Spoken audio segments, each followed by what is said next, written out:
né? No Grande Recife. E ministro do Evangelho e é professor lá no Seminário Presbiteriano do Norte, entre outros seminários. Eu não vou citar porque ele disse que ele é muito humilde. E está conosco esse final de semana, trazendo pregações e palestras sobre dois temas extremamente importantes, né? Evangelismo e apologética reformada. Eu queria, de antemão, mais uma vez agradecer ao senhor pela disposição, dizer que essa igreja já o ama em Cristo Jesus, está de portas abertas, minha casa também está de portas abertas para o senhor e sua família, e que Deus o abençoe.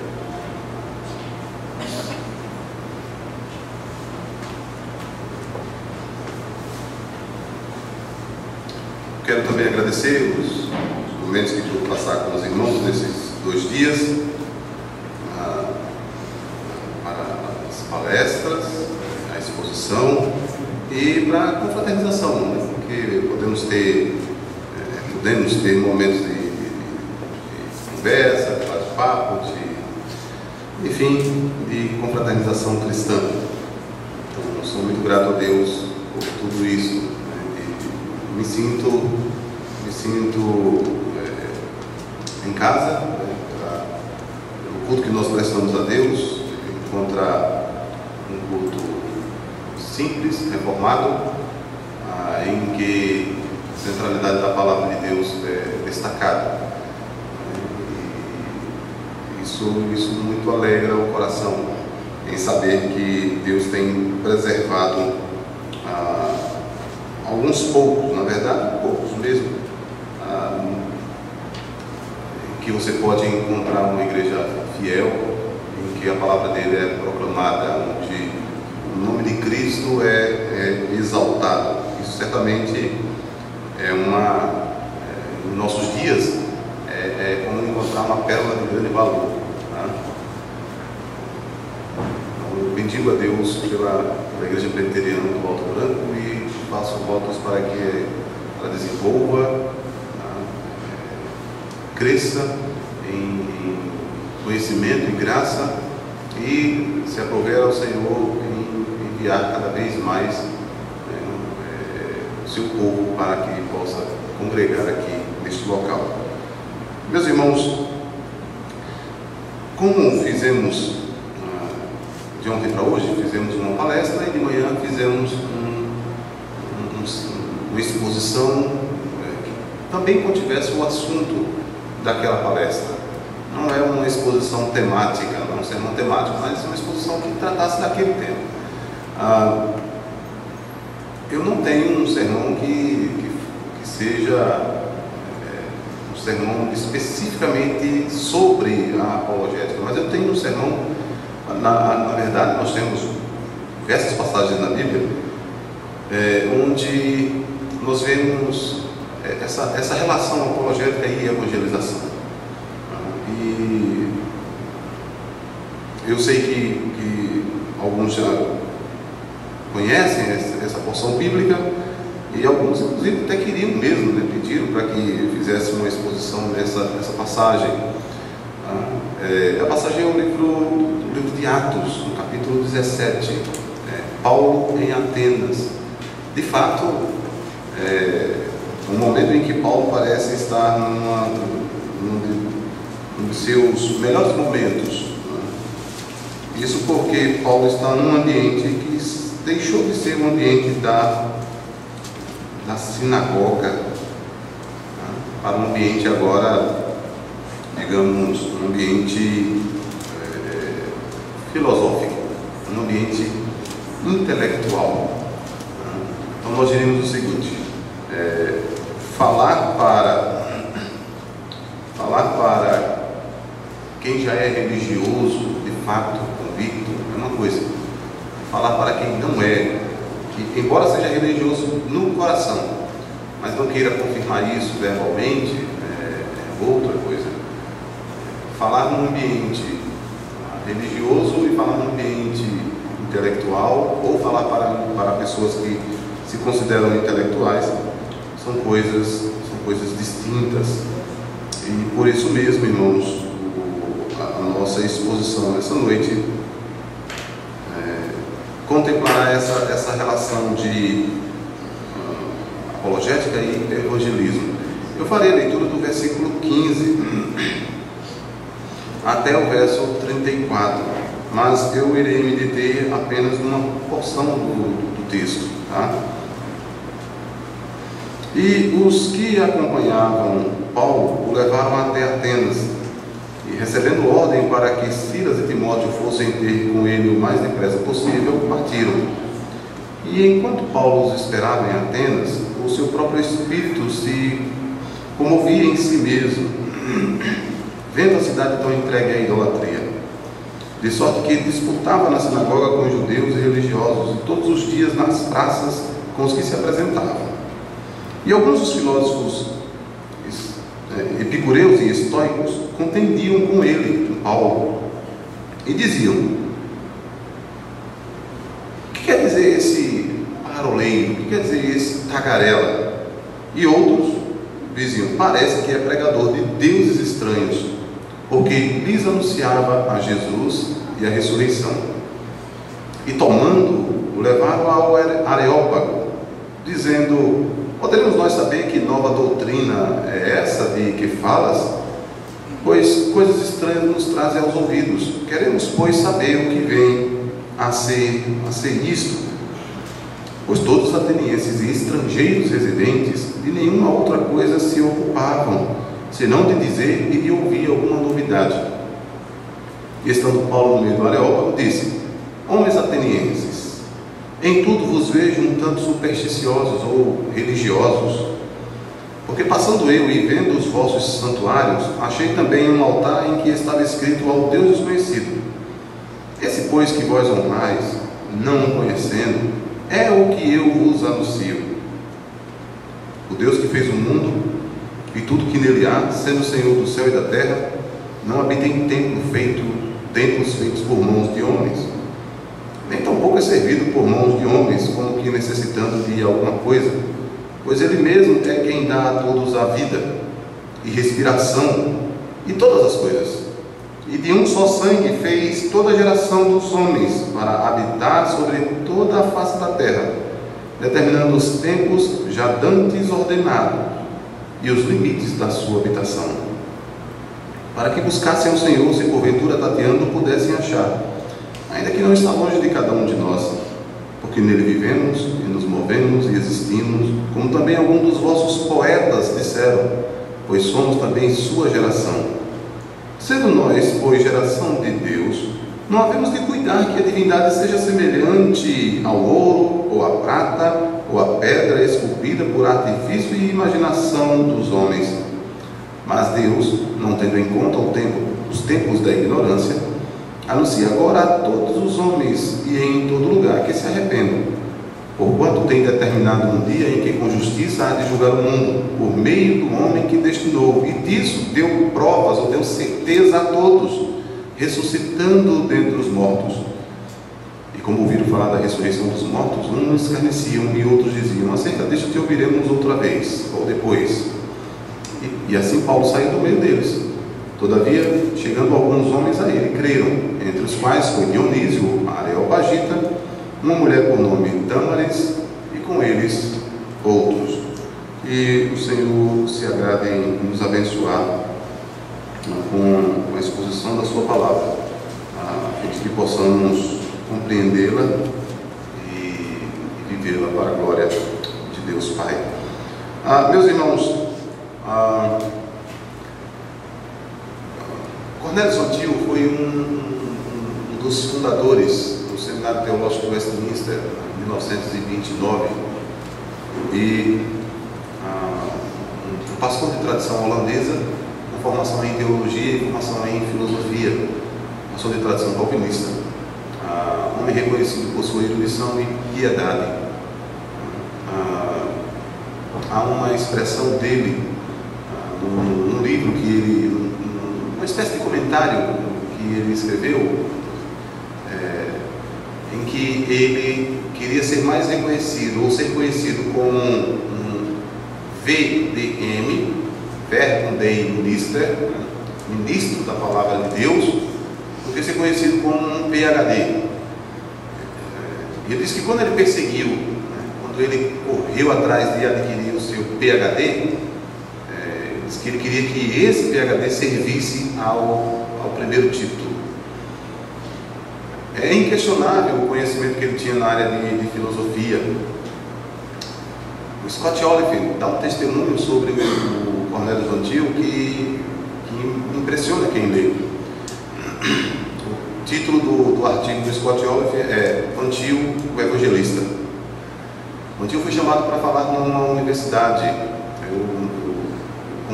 Estou confundindo uma das universidades, mas não importa nesse caso.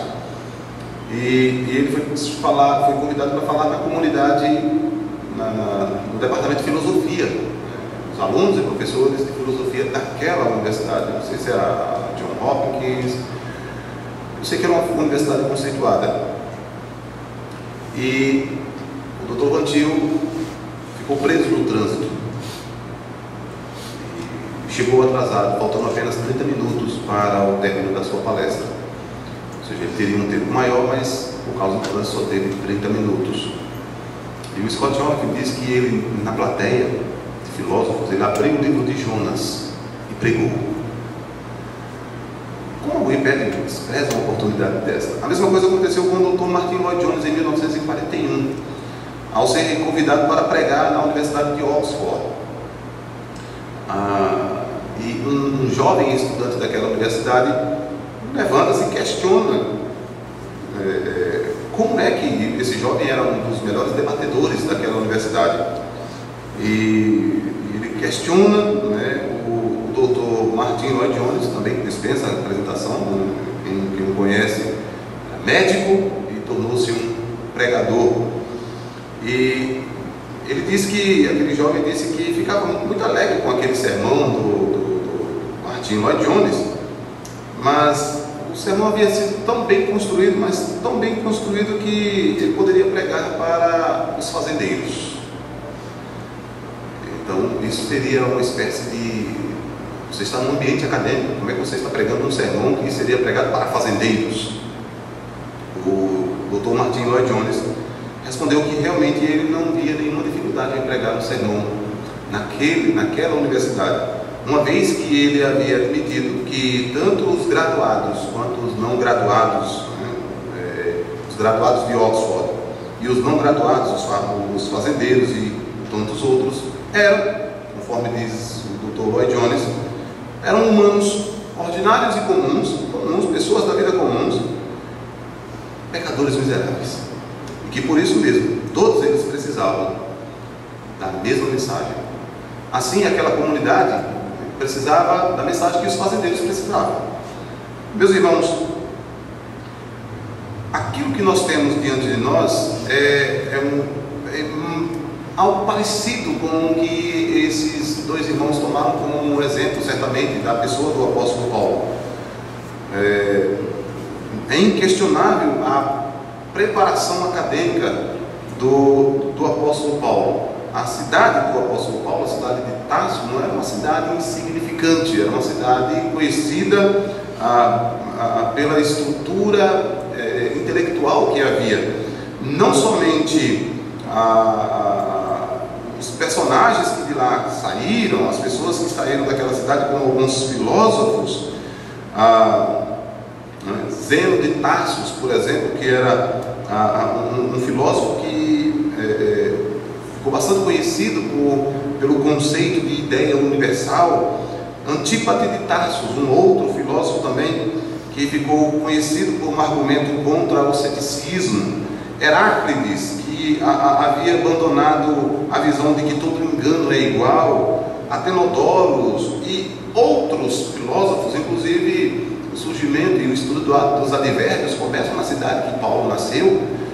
Então não é uma cidade significante. Nós temos então alguém completamente preparado intelectualmente para isso. Sem contar a tradição do apóstolo Paulo na tradição judaica. Paulo foi educado aos pés de Gamaliel, lá em Jerusalém, e ele de fato diz no texto de Gálatas, capítulo 1, quando ele era de tenra idade, quando era um jovem, ele já excedia em conhecimento a muitos que tivessem a mesma idade que ele.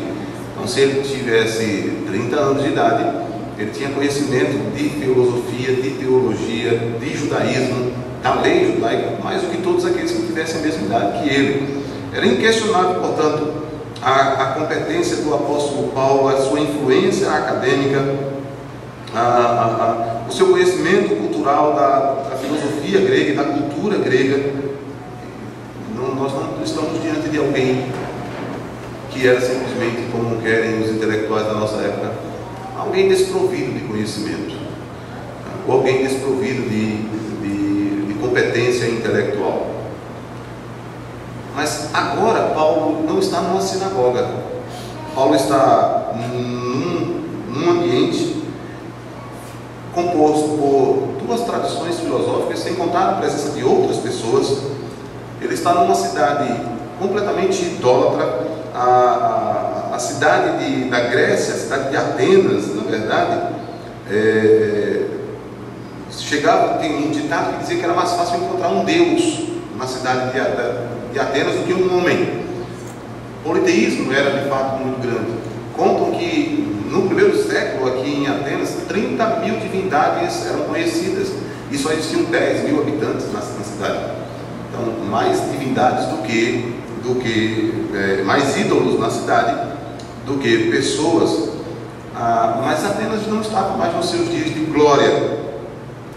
Esses dias de glória foram 4 séculos antes, com Sócrates, com Platão, com Aristóteles. Mas ainda assim, Atenas era um centro cultural e intelectual, com duas escolas rivais predominantes, duas teorias ou duas correntes filosóficas rivais predominavam nessa ocasião: os estoicos e os epicureus. Qual era a rivalidade que esses dois grupos tinham? Os epicureus seguiram a tradição de um filósofo Epicuro, que tinha existido viveu no ano 324 a 270. Os epicureus ensinavam que o objetivo principal da vida era o prazer, a busca pela própria satisfação, especialmente a serenidade intelectual, que pudesse subjugar as paixões. Veja, os epicureus estavam apresentando uma filosofia que era muito difícil de reconhecer em nossos dias. Essa filosofia é conhecida como hedonismo, a busca pelo prazer, mas não é o prazer pelo prazer, o fim em si mesmo, mas é o prazer que pudesse fazer livrar os homens dos temores religiosos, das suas superstições, e especialmente do temor da morte. Os epicureus eram materialistas, acreditavam que na morte as pessoas cessavam, deixavam de existir e que não existia vida após a morte, que portanto não havia um espírito universal, embora eles acreditassem em diversos deuses. Mas eles ensinavam que esses deuses não estavam se envolvendo com a vida humana. Não é muito diferente do que nós encontramos hoje, seja no ambiente acadêmico ou seja no dia a dia. Pessoas que têm como finalidade última apenas tentar escapar da morte, não pensando nela, buscando prazer, buscando livrar-se do temor dos aspectos religiosos.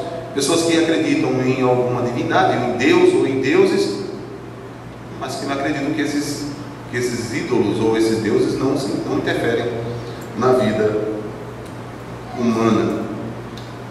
Os estoicos, portanto, tinham essa concepção. O outro grupo, os epicureus, tinham essa concepção. O outro grupo, os estoicos, seguiram o ensinamento de um personagem chamado Zenão. Não é Zenão, é Zenão. Zeno, que viveu em 332 a 260 a.C. Ele ensinava que o bem repousa, reside no próprio homem, que não existe o bem lá fora, ele existe no próprio homem. O ser humano é bom por natureza, e que através da aquisição da sabedoria, da filosofia, ele poderia fazer com que os homens se livrassem das paixões e dos desejos que perturbavam a sua própria vida. Então, se as pessoas tivessem um distúrbio existencial, poderia simplesmente procurar dentro de si mesmo a resposta e ele encontraria o escape para isso. Os estoicos tentavam viver em harmonia com a natureza, e eles colocavam eles tinham uma grande confiança na habilidade racional dos homens, acreditando que essa habilidade era autossuficiente deveriam, à luz disto, ter algumas responsabilidades, praticar a ética e tudo mais. Esta ênfase, então, na própria habilidade, fazia com que os estoicos fossem orgulhosos, tivessem orgulho, que eles sabiam usar bem a racionalidade. Diferente dos epicureus, que acreditavam em deuses, os estoicos acreditavam numa espécie de teologia, de filosofia conhecida como panteísmo. Toda a criação é divina. Deus é a própria criação. Então veja que coisa. O que é que você tem aqui? Dois grupos, duas escolas filosóficas, em que a primeira acreditava que existiam muitos deuses aqui fora, aí, na criação, na natureza, e a outra acreditava que a própria natureza era a própria divindade. Essas duas escolas estavam juntas em Atenas. Você precisa somente, eu estou dando essas informações para que você compreenda o que Paulo irá fazer. Se você não compreendeu isso, tampouco entenderá porque Paulo começa falando sobre o Deus que criou todas as coisas. Essas duas escolas eram as principais, os principais públicos do apóstolo Paulo, tá? E Paulo então dirige um sermão para esses dois públicos. Mas é claro que existiam muitas pessoas. O texto bíblico diz que todos os atenienses e estrangeiros se reuniam na cidade de Atenas só para uma coisa, só para saber, só para o diálogo, o debate, aqui que eles chamam de novidade, tá? Se reuniam apenas para dizer qual é a ideia de hoje. A ideia de hoje é falar sobre o que é o princípio universal que mantém o cosmos ordenado. Então vamos discutir sobre isso. O que é a realidade útil? Então vamos discutir sobre isso. Eles só faziam isso, tá? Se reuniam para conversar filosofia. E é nesse contexto que Paulo chega e diz o texto que Paulo chama a atenção por aquilo que ele está falando. E aquilo que ele estava falando é Jesus e a ressurreição. É uma novidade para eles.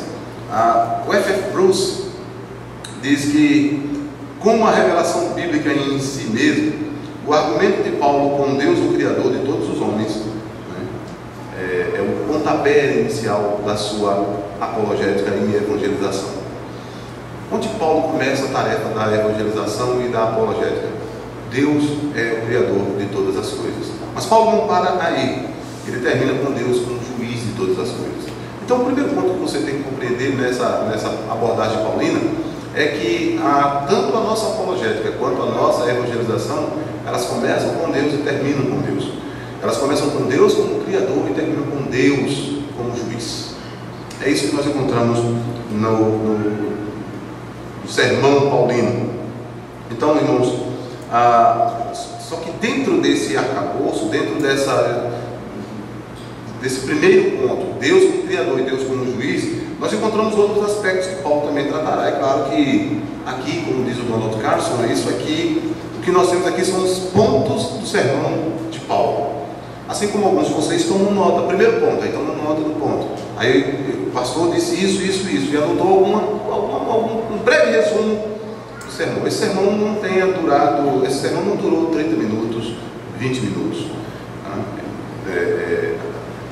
Estar no Areópago era fazer um discurso, pelo menos de 2 a 3 horas, em pé, perante um auditório e perante juízes que poderiam acusar de subversão, como foi o caso de Sócrates 4 séculos antes. Então aqui Paulo ainda falou sobre pecado, justificação, julgamento. São exatamente as 3 áreas em que o Espírito Santo convence o homem. O Espírito de Deus convence o homem do pecado, da justiça e do juízo. É exatamente este que nós vamos encontrar no sermão do apóstolo Paulo. Nessa breve introdução que Paulo vai fazer, irmãos, Paulo quer estabelecer alguns pontos para que ele possa se aproximar das pessoas.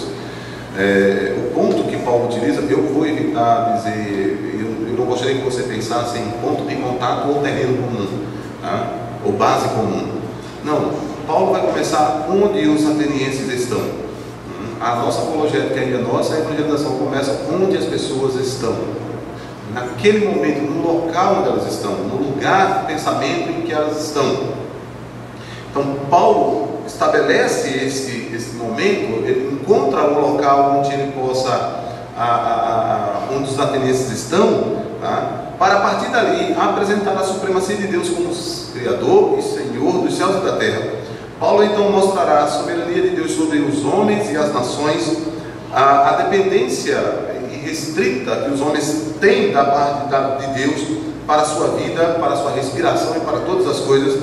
E Paulo mostrará então o seguinte: o ponto principal do apóstolo Paulo é demonstrar que a idolatria é tolice. A nossa tarefa apologética, a nossa tarefa de evangelização é demonstrar que os ídolos nada são. Quando você está evangelizando alguém, o que você está fazendo é demonstrar que o ídolo que aquela pessoa tem é inútil. E é tolice adorar esse ídolo. Tal como nós cantamos no Salmo 115 hoje, aqueles que adoram os ídolos sejam envergonhados, porque confiam neles. Então Paulo quer fazer isso. Paulo mostra como a idolatria é uma tolice. Veja como ele faz isso, por exemplo, no versículo 29. Sendo nós, pois, geração de Deus, não havemos de cuidar que a divindade seja semelhante ao ouro, a prata ou a pedra, esculpida por artifício e imaginação dos homens. Ou seja, Deus nos fez. Como é então que nós vamos querer encerrar Deus dentro de um templo feito por mãos de homens, ou pensar confundir Deus com a própria natureza? E Paulo conclui chamando os homens ao arrependimento perante o julgamento que Deus há de trazer por meio do homem que ele ressuscitou. A prova da ressurreição, ou a prova do julgamento, é a ressurreição. Quando Paulo menciona a ressurreição de Cristo, aí então é que o público de Paulo começa a escarnecer, começa a sair para querer dizer que vai ouvi-lo bastar, e algumas poucas pessoas, incluindo uma mulher e alguém, um líder, né, entre os quais Dionísio, Areopagita, e uma mulher por nome Damaris, e com ele outros, tá? Alguns creram, né, por causa da resposta que Paulo deu. Então alguns creram. Então eu creio que nós podemos entender esse sermão paulino dizendo que diante de uma plateia, diante de alguém que se julga intelectual, segundo a sabedoria deste século, seja na apologética, seja na evangelização, você deve começar onde essas pessoas estão. Se você está no ambiente acadêmico, você não precisa temer. Parece que acontece isso. Eu não vou falar do evangelho para o professor ou a professora fulano de tal, porque ele é um doutor, ele é um PhD, e eu não sei como fazer isso.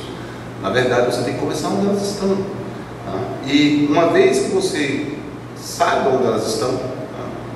uma área afim, mostrar ali a supremacia de Deus, mostrar como os próprios pecados dessas pessoas afetam o modo deles enxergarem a própria realidade, e no final exortá-los ao arrependimento.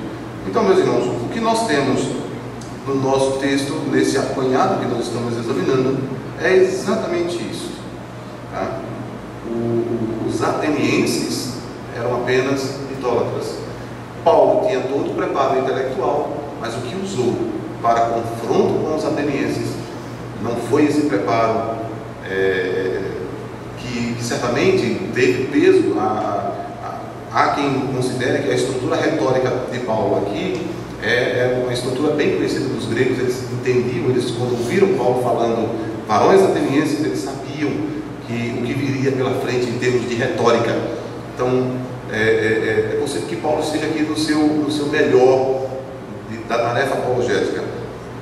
Mas o que Paulo oferece a uma comunidade intelectual ou a uma comunidade idólatra é o Evangelho. O que é que então você precisa conhecer? Será que para que você seja um apologista ou um evangelista, você tem que conhecer a enciclopédia Barça? Não sei se ainda existe, né?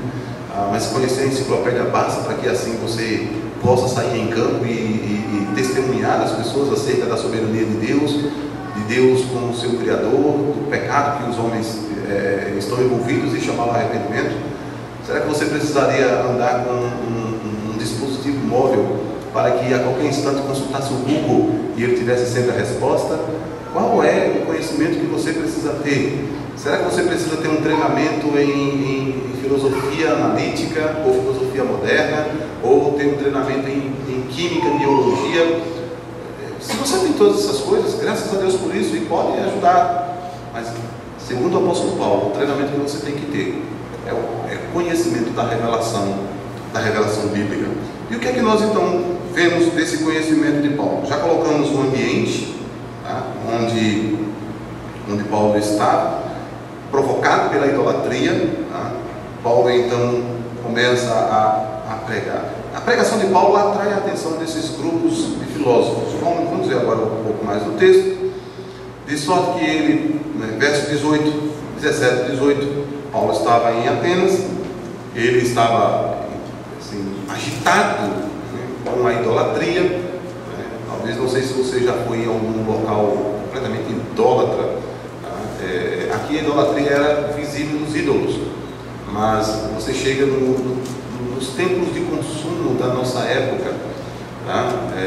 Não sei se você fica assim, a multidão, para cima e para baixo, consumindo, comprando, etc. Não passa um instante sem ir ao grande templo da modernidade, templo de consumo.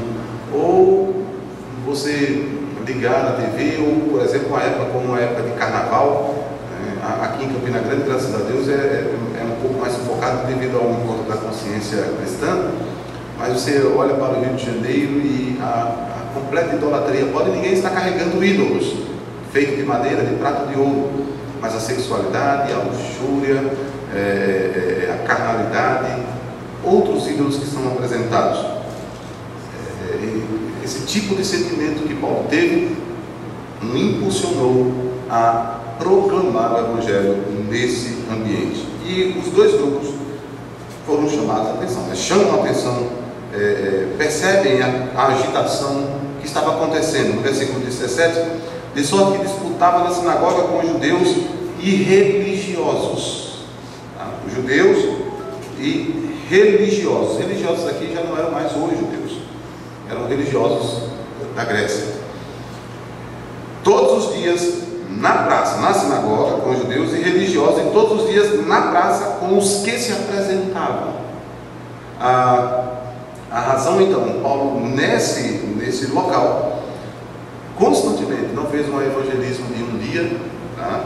Mas proclamou aos estrangeiros que ali estavam e com quem se apresentava a discutir com ele. Alguns dos filósofos epicureus e estoicos contendiam com Paulo. E é estranho que eles diziam: o que é que ele quer dizer? Porque no primeiro momento o discurso de Paulo parecia não fazer muito sentido. Há quem acredite que tenha sido uma estratégia do apóstolo Paulo, reconhecendo o orgulho dos estoicos, reconhecendo a característica filosófica dos epicureus.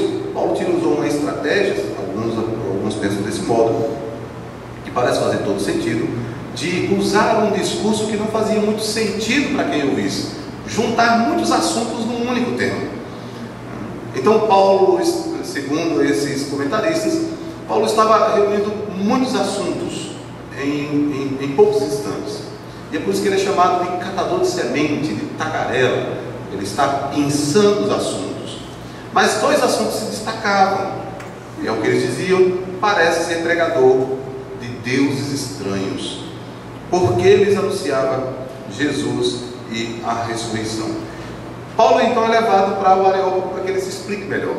Agora sim, parece-nos que era esse o objetivo de Paulo, onde ele queria chegar, no centro, no Areópago, numa montanha rochosa, onde os filósofos se reuniam, onde os estrangeiros estavam reunidos e onde todos poderiam ouvir por meio de uma espécie de anfiteatro, ágora, como um estádio, onde o orador é colocado no meio, e agora dali ele anuncia o que ele gostaria de comentar. Agora Paulo muda o discurso, ele deixa de ser um tagarela para falar ordenadamente do assunto.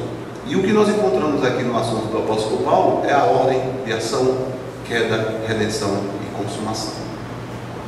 Se antes parecia não fazer sentido, Paulo agora vai demonstrar para os filósofos gregos, os intelectuais gregos, que o que ele estava dizendo faz sentido. Esse é o ambiente e essa é a atenção que os filósofos têm. Quais são os temas que Paulo tem a pregar nesse ambiente? Irmãos, depois de ter sido provocado pela idolatria, o tema não poderia ser outro: a apresentação do Deus verdadeiro no ambiente idólatra.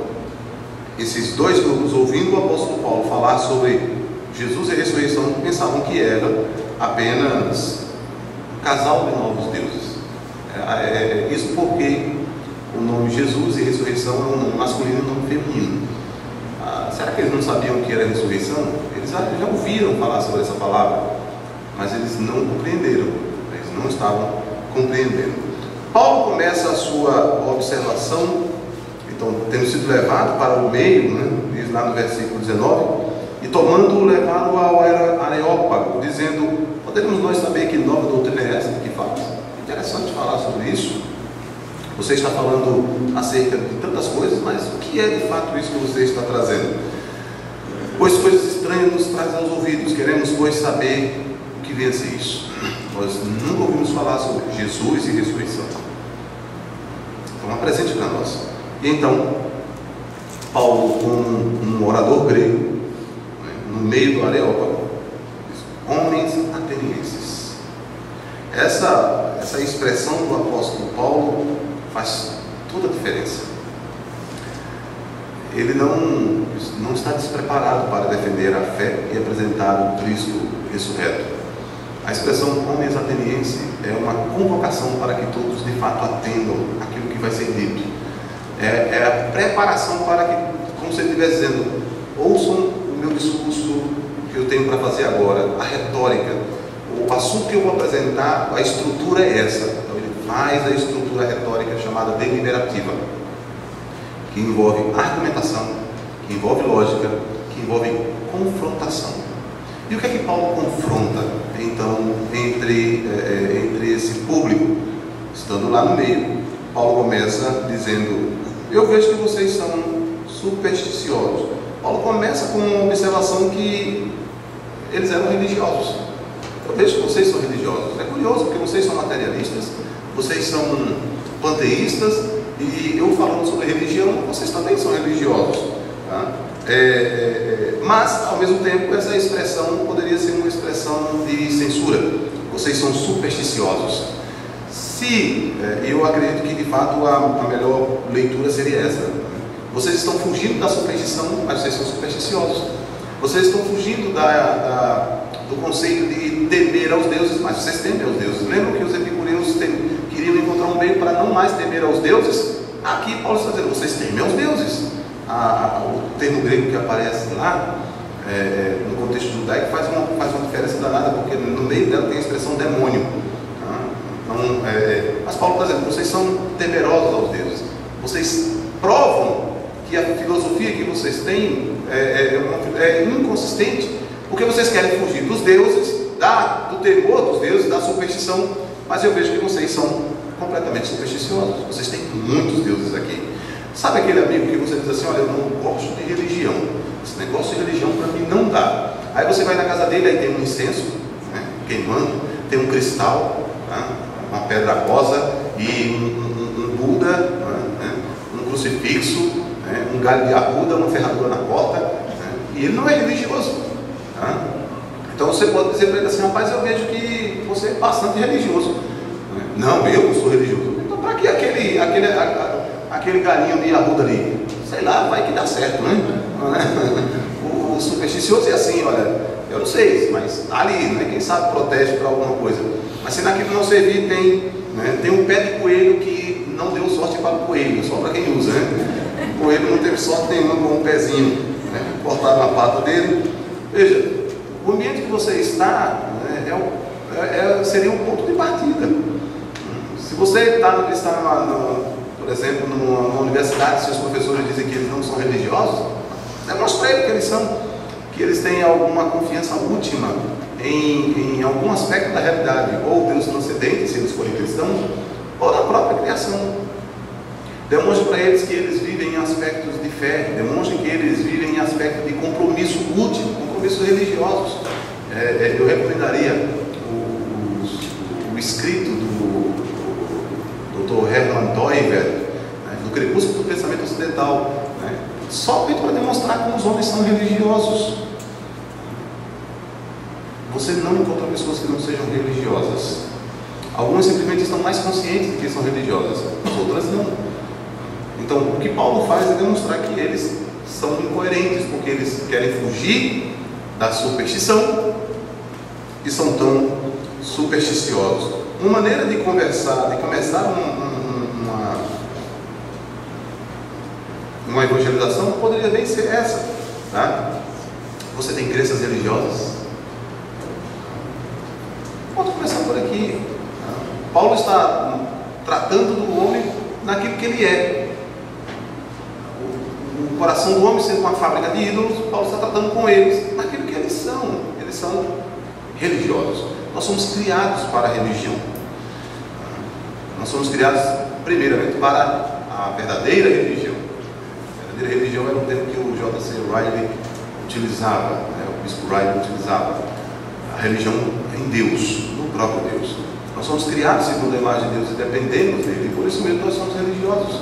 E todos os homens, porque são a imagem de Deus, são religiosos. É um bom meio de começar uma exposição.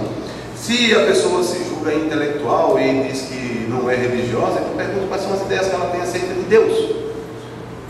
E aí você pode dizer assim, eu vejo que você tem algumas ideias acerca do que é, acerca do espiritual. Eu sei que você tem alguns assuntos, alguns pensamentos sobre temas espirituais. O seu professor, né, ou o seu amigo de colégio, de trabalho, incrédulo, olha, esse negócio de papo sobre religião não me interessa. Concordo contigo, também não me interessa. Mas me diz aí, o que você pensa sobre Deus? Olha, que não tem a ver nada com religião, Deus para mim é tudo. Rapaz, eu vejo que você tem algum aspecto espiritual acerca de quem Deus é. Então, é por aqui o caminho, ok? Paulo, então, vendo a expressão religiosa desses homens, diz: porque passando eu e vendo os vossos santuários, achei também um altar que estava escrito ao Deus desconhecido. Nós não podemos estar tão certo quantos altares existiam ali, tá? Mas provavelmente esse altar ao Deus desconhecido foi criado exatamente porque eles temiam estar desagradando algum Deus que ele não conhecia. Veja, eles não eram supersticiosos, né? Mas eles temiam, rapaz, vai que existe algum Deus que nós não sabemos quem é, então vamos fazer um altar para esse e colocar lá, aquele Deus que a gente não conhece. Eles queriam cobrir, abraçar ou abarcar todos os deuses possíveis, inclusive aqueles que não conheciam.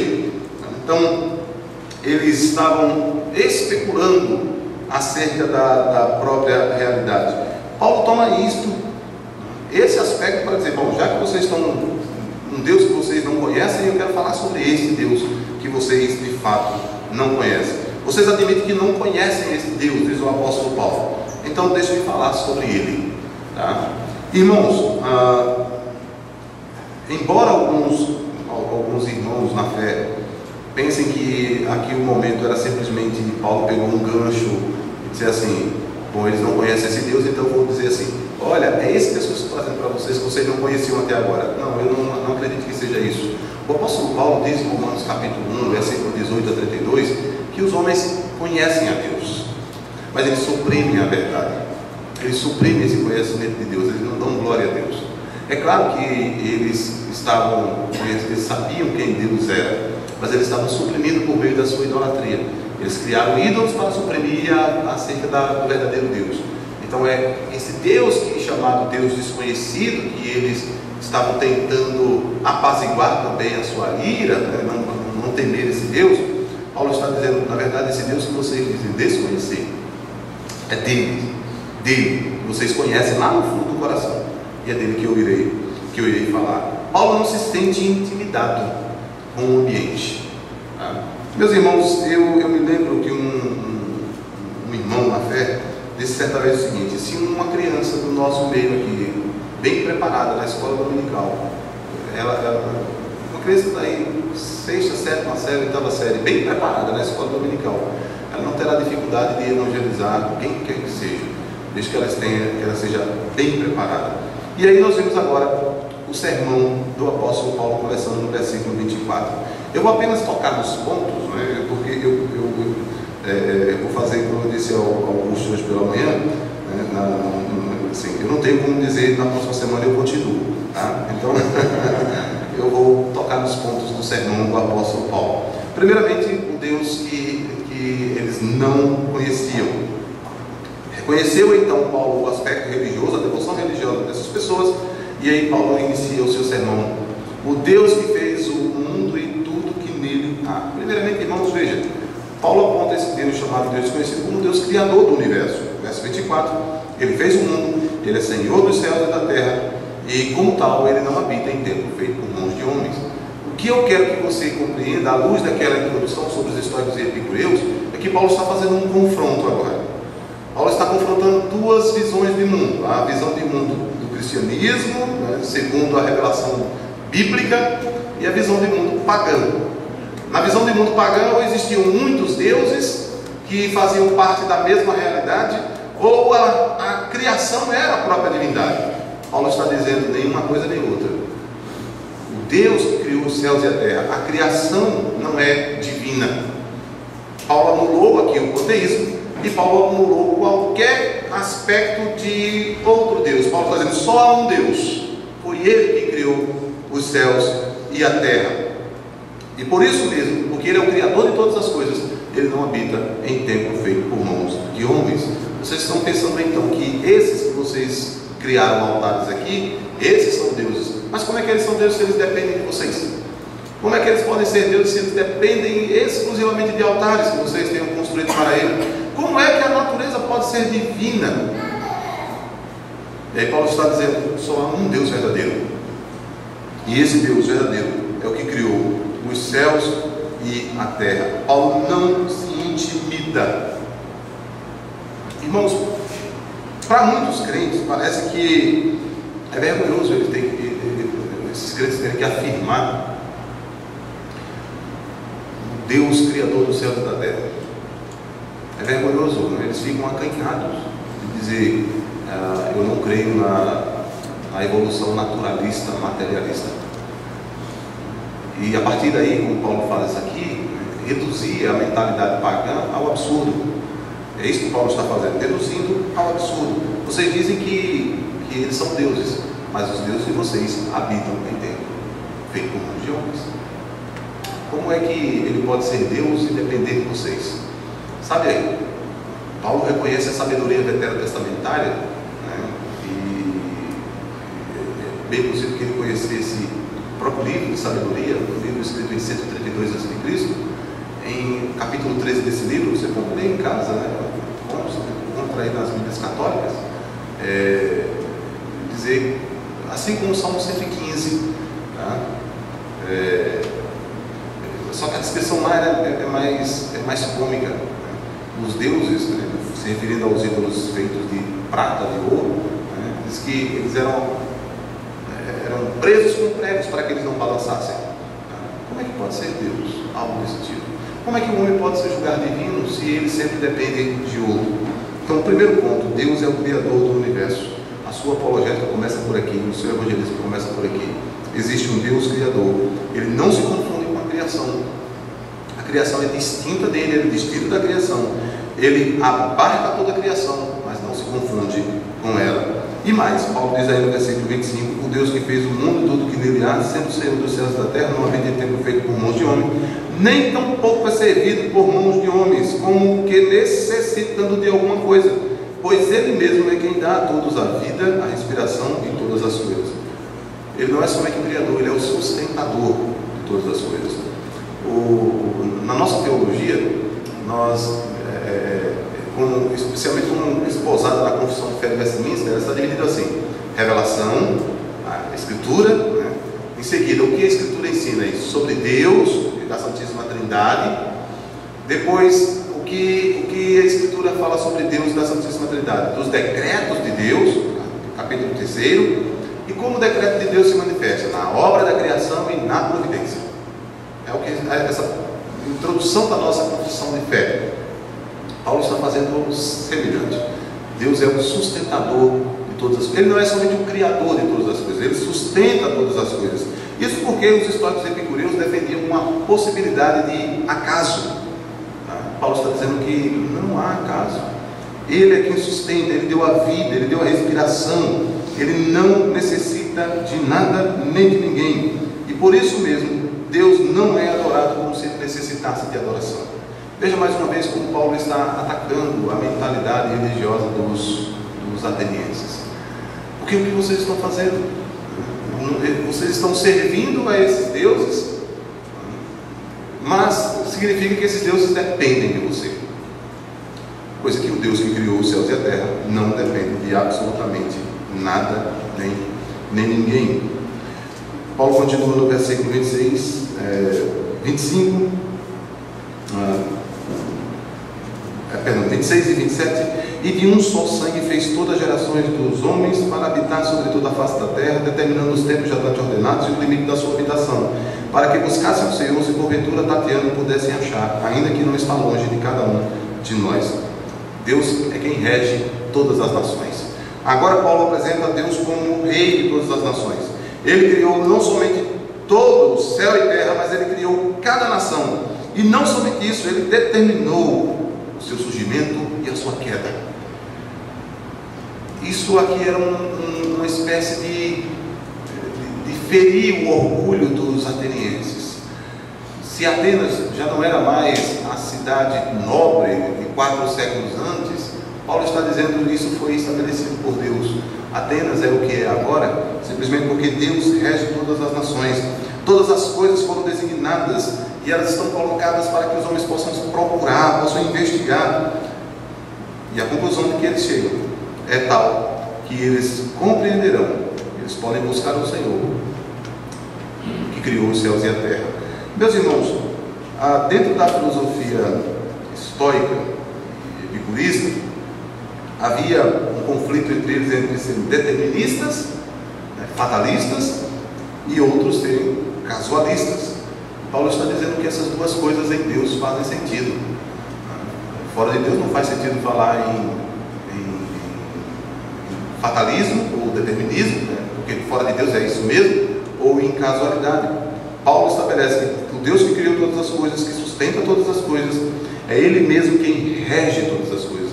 Paulo está confrontando a mentalidade de acaso dos gregos com a doutrina da providência, com o aspecto de que Deus é quem governa cada homem, cada nação e cada evento, e Ele está aí para que assim Ele possa ser encontrado. Diz no versículo 27, para que buscassem ao Senhor, se porventura tateando pudessem achar, ainda que não está longe de cada um de nós.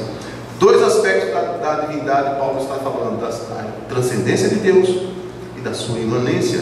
Ainda que Ele seja o Criador dos céus e da terra, Ele está no meio dos homens. Ainda que Ele não tenha necessidade alguma de nada nem de ninguém, e é Ele quem dá respiração aos homens, Ele se deixa achar. Meus irmãos, os deuses gregos não tinham essa prerrogativa. Os seriados, os filmes que tratam sobre isso, os deuses gregos dificilmente se revelam como deuses gregos. Eles se disfarçam, se apresentam, porque eles não querem ser achados pelos homens. Deus é o Pai da humanidade, diz o apóstolo Paulo. Esses dois grupos tinham dificuldade com isso. Eles não acreditavam naquilo que é chamado na teologia de solidariedade da raça. Paulo está dizendo que Deus é o Pai da humanidade, Ele criou a humanidade. Os homens não são frutos do acaso, não são frutos de um processo evolutivo cego. Os homens são criados por Deus, e por meio de um homem Deus trouxe à existência toda a humanidade. Foi a partir dele que nós viemos, diz o verso 28 e 29. E nele nós vivemos, nele nós nos movemos, nele nós temos toda a nossa existência. Aqui um rápido comentário sobre o apóstolo Paulo contar ou trazer essa citação. São dois filósofos que Paulo cita no versículo 28 e no começo do versículo 29. Aratus e Epimênides, dois filósofos gregos. Paulo fazendo isso, Paulo está dizendo, até mesmo os filósofos gregos reconhecem, embora há uma discussão que ela foi resolvida. Paulo não está tomando aqui, de fato nenhum, de hipótese nenhuma, a autoridade desses dois filósofos. Paulo está dizendo que até mesmo os filósofos gregos reconheciam que a existência, a dependência, o viver, o mover e existir não poderia ser encontrado na natureza definitivamente. Então o apóstolo Paulo, ao citar esses dois personagens, Paulo está mostrando no verso 27 ao verso 29 que os homens caídos em sua habilidade natural ou a sua disposição natural não tem para onde escapar. Eles se deparam com Deus, eles vivem em Deus, eles se movem em Deus. Irmãos, uma ilustração talvez esclareça este ponto. Sabe um moleque, um menino travesso, traquino, que passa de frente de uma casa e encontra um pomar bonito, né? Árvores com bastante frutas, e ele não pula o cercado ali na frente daquela casa porque o dono está ali vendo, né? Ele sabe que a árvore pertence ao dono. Então o que ele faz? Ele caminha para bem longe e ele termina pulando o cercado. Ora, ele continua no terreno do dono. Assim é o incrédulo. O incrédulo tenta fugir de Deus para qualquer lugar, mas ele continua no mundo de Deus. Se há um programa do governo chamado Minha Casa, Minha Vida, o Senhor pode dizer de fato isso: meu mundo, minhas leis.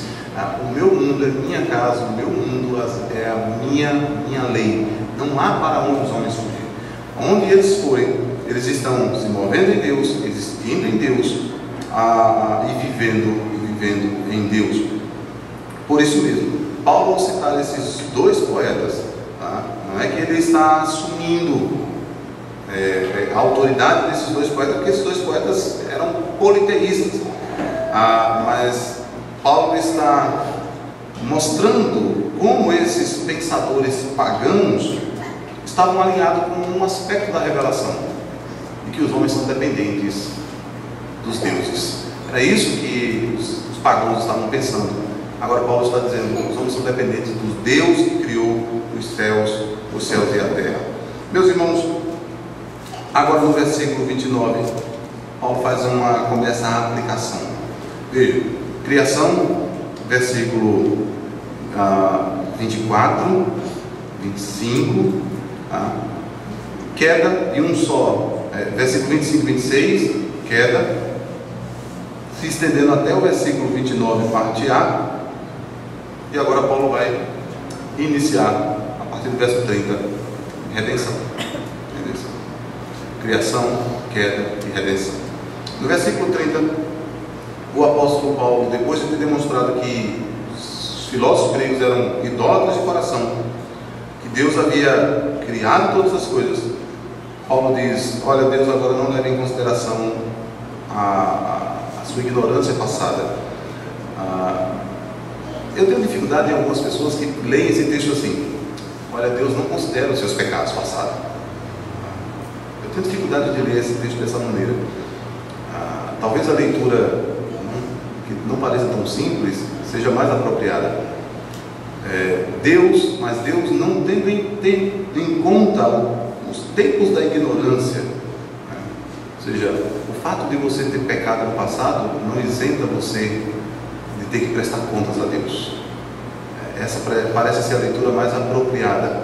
Não é como se Paulo tivesse assim: olha, Deus perdoa todo o seu pecado passado, mas agora é diferente, agora você conhece. Não é isso.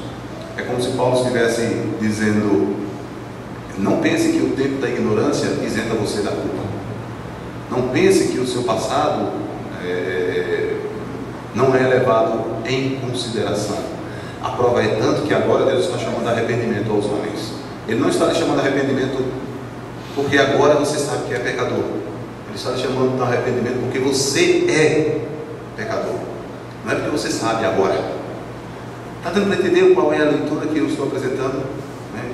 Não diga para alguém assim: olha, Deus não considera o teu passado, né? Sabe, Ele nem considera os teus pecados passados, Ele esquece esses pecados passados. Não é isso. O caso é: não pense que porque você não conhecia o Evangelho, mas está conhecendo agora, que os seus pecados passados não são considerados. Pelo contrário, agora porque você conhece o Evangelho, arrependa-se. Porque, irmãos, pense um pouco.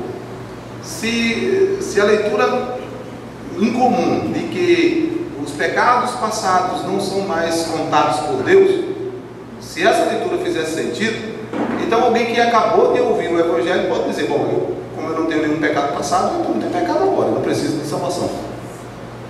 Seria a conclusão óbvia. Mas no caso, o apóstolo Paulo está dizendo que a ignorância que você tem no passado não isenta você de arrependimento.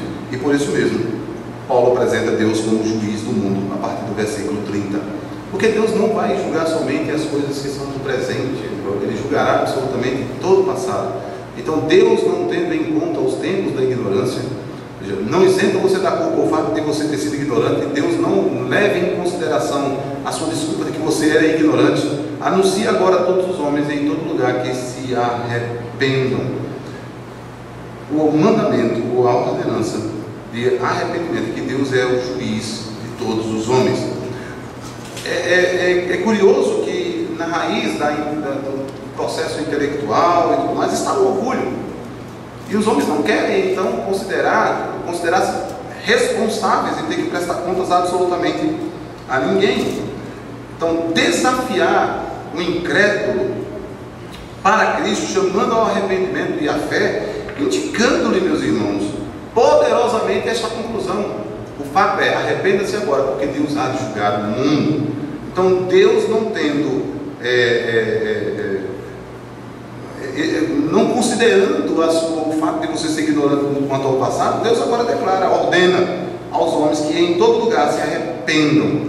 Então, observe, por que tem que se arrepender depois de ter anunciado o Evangelho? Paulo então vai dizer: na verdade é porque Deus determinou um dia em que há de julgar o mundo. Meus irmãos, os gregos não acreditavam que o mundo estava caminhando para um fim. Eles acreditavam que a história era cíclica. E Paulo está confrontando a filosofia de história dos gregos com a filosofia bíblica. Criação para consumação. Deus marcou um dia em que há de trazer julgamento ao mundo. Os gregos não esperavam que pudessem ter as suas obras julgadas. Eles eram orgulhosos, eram boas pessoas. Paulo está dizendo que Deus há de julgar com justiça a este mundo.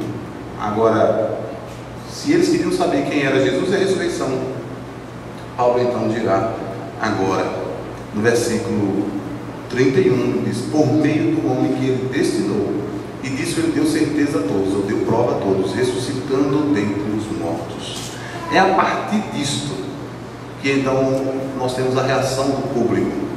Agora fica claro que Paulo estava falando de trazer a vida aos mortos.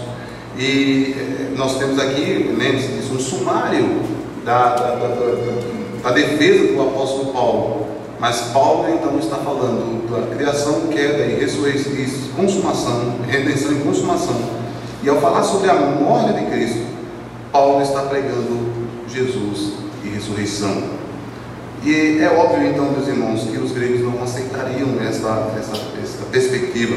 Proclamar que Jesus ressurgiu dentre os mortos implica que ele morreu, e não é difícil para o apóstolo Paulo ter que assumir isso, explicar que Cristo morreu como um substituto para os pecadores. Porque ao dizer que Cristo morreu, Paulo tem que explicar por que ele morreu. Então aqui nós temos um sumário. O que está implícito aqui é Paulo está anunciando para eles que Cristo morreu por causa dos nossos pecados.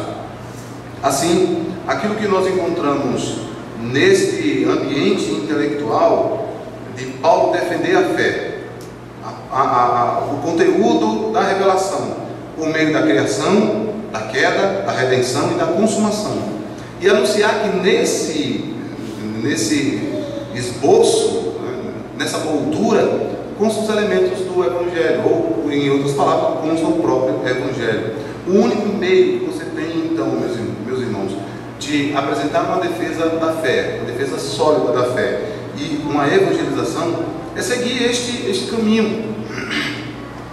Os sábios da nossa época, diz o apóstolo Paulo na sua primeira carta aos Coríntios, não são, se gloriam da sua sabedoria, quando na verdade eles são loucos. Na primeira carta de Paulo aos Coríntios, no capítulo 1, Paulo diz assim: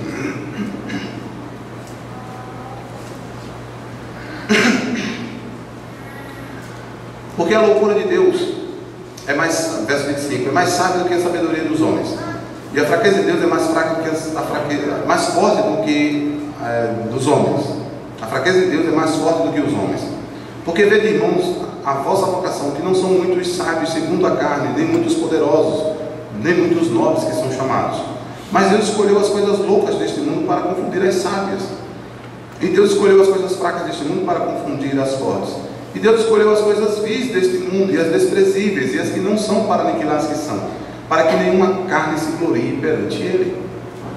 O confronto de Paulo com os atenienses é um confronto de duas visões de mundo: a visão cristã, bíblica, bíblica revelada, uma revelação bíblica, e a visão pagã. A resposta dessas pessoas, é a resposta esperada quando você apresenta o Evangelho nesse caminho. O julgamento virá, Deus julgará o mundo com justiça. O julgamento virá, Deus julgará o mundo por meio de Jesus Cristo. E a prova de que isso acontecerá é que Jesus Cristo foi ressuscitado dentre os mortos. Cristo ressuscitou dentre os mortos. Você entendeu agora porque não adianta você chegar para alguém e dizer para ele assim: eu vou te dar 5 provas da ressurreição de Cristo, sem todo esse arcabouço? Porque você não está confrontando uma visão de mundo. Faz sentido quando você chega agora para alguém e diz assim: Jesus quer salvar você. Irmãos, a nossa época precisa ser reevangelizada. Quando você fala sobre Deus com as pessoas, elas não sabem de fato se é o Deus da Bíblia, o Criador dos céus e da terra, sustentador de todas as coisas. Quando você fala que Deus criou o homem, eles vão pensar por meio de qualquer outro processo, mas não por um processo sobrenatural. Quando você fala da solidariedade da raça, da unidade da raça humana, eles vão desprezar qualquer aspecto teológico acerca de quem era Adão e de quem é Cristo.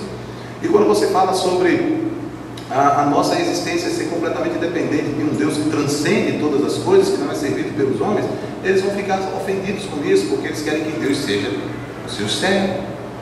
E quando você fala sobre julgamento final, você necessariamente terá que falar sobre pecado, arrependimento, e isso eles não aceitam. É preciso reevangelizar, é preciso começar do zero com os homens a quem nós estamos evangelizando. Paulo mencionou a ressurreição, provocou uma divisão, uma resposta. Alguns zombaram, Para muitos filósofos a ideia de ressurreição corporal é tolice. Faça o teste no ambiente de trabalho, ou na faculdade, ou em qualquer local onde você encontre os sábios desta época, deste mundo, e diga: Cristo ressuscitou corporalmente dentre os mortos, e você será motivo de zombaria. Porque é isso que nós defendemos. Mas, irmãos, alguns creram.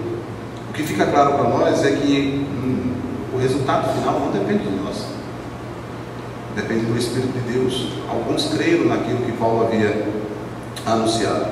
Apenas para que nós possamos concluir algumas observações na sua apologética e na sua evangelização.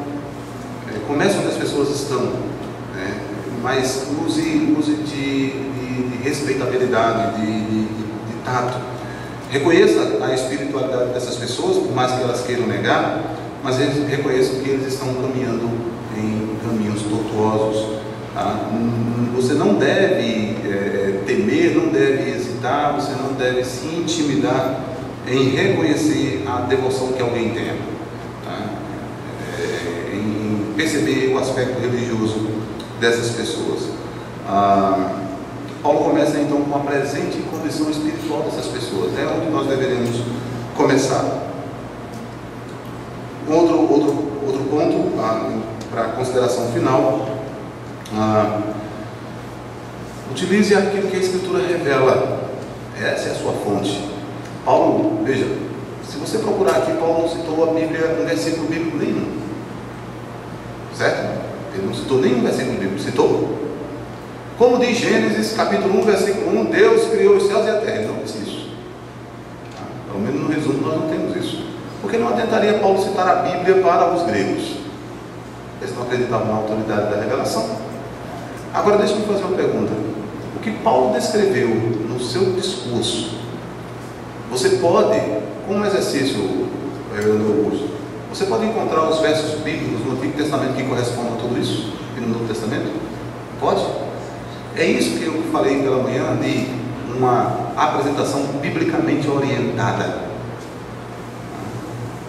Eu encho o meu coração ou a minha boca com a palavra de Deus, com o que ela ensina. Aqui Paulo está discutindo metafísica, epistemologia e ética. E, por fim, chamado teleologia, o propósito final de todas as coisas é Deus julgar todos os homens, para que Deus seja considerado sempre justo, e Ele é justo, e os homens sejam considerados mentirosos. Então Paulo está discutindo duas visões de mundo. Na visão paulina, primeira, Paulo está fazendo distinção metafísica, criador e criatura. Paulo está mostrando que Deus se revelou, deu conhecimento aos homens de quem Ele é. Paulo está mostrando que os homens agora são pecadores e, portanto, têm que se arrepender, isso é um conceito ético. E Paulo está apresentando uma filosofia de história, sem necessariamente dizer porque Provérbios diz isso, Eclesiastes disse isso ou Gênesis disse isso. Uma mentalidade biblicamente orientada é o que você precisa como um apologista no ambiente acadêmico ou em qualquer outro local. Se você puder usar a Escritura, Paulo usava a Escritura com os judeus. Se você ler o capítulo anterior, e o capítulo 3 especificamente, Paulo usava a Escritura com os judeus, porque os judeus aceitam a autoridade da Escritura, mas o incrédulo não aceita. Mas tem uma coisa, porque ele não aceita a autoridade da Escritura, eu vou deixar de usar a Escritura? Não, eu tenho a minha mentalidade biblicamente orientada. Eu conheço a revelação bíblica e uso a revelação bíblica, porque Deus é a sua melhor testemunha, irmãos. Deus é a sua única e fiel testemunha. Ninguém pode defender a Deus senão o próprio Deus. Assim, irmãos, reconhecer a situação espiritual dos homens e reconhecer a autoridade da revelação. Paulo conduziu esses homens nos temas principais do Evangelho. Deus criou os homens, Deus governa o mundo, os homens se rebelaram, Deus enviou o Senhor Jesus Cristo para resgate desses homens, e agora ordena que eles se arrependam, porque Ele há de julgar o mundo. Vejam os temas do Evangelho: necessidade de arrependimento, julgamento final. Nosso objetivo último, tanto na apologética quanto na evangelização, meus irmãos, é pregar a mensagem do Evangelho, anunciar o Evangelho. Paulo utilizou a ressurreição de Jesus como a prova cabal de todas as coisas. Deus nos dá a certeza de que o julgamento virá, porque Ele ressuscitou ao Senhor Jesus Cristo. Veja, Paulo não disse assim: consultem um túmulo vazio. Não fez isso. Ele disse: Deus ressuscitou ao Senhor Jesus Cristo, e por isso o julgamento virá. Ao invés, meus irmãos, de Paulo apresentar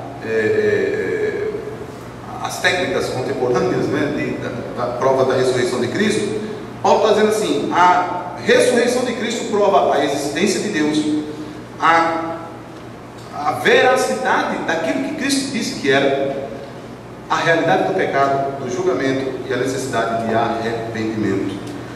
Meus irmãos, você não precisa desenvolver uma apologética mais forte do que essa, porque a batalha pertence ao Senhor mesmo, a luta pertence a Ele. É Ele quem está dando e é Ele quem há de trazer o resultado final. Há muito mais coisas a ser dito, mas eu não posso me estender mais.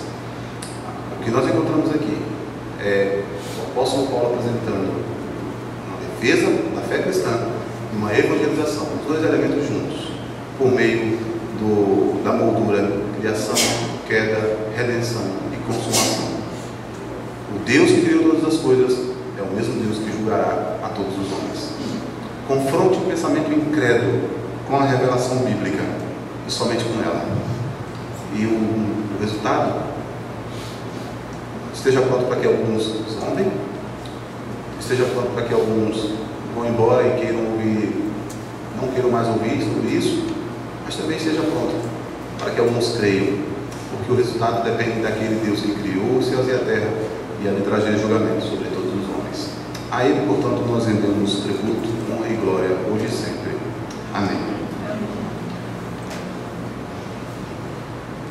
Depois eu falo mais alguma coisa. Já agradeci, né? Não, muito obrigado, irmãos, por tudo.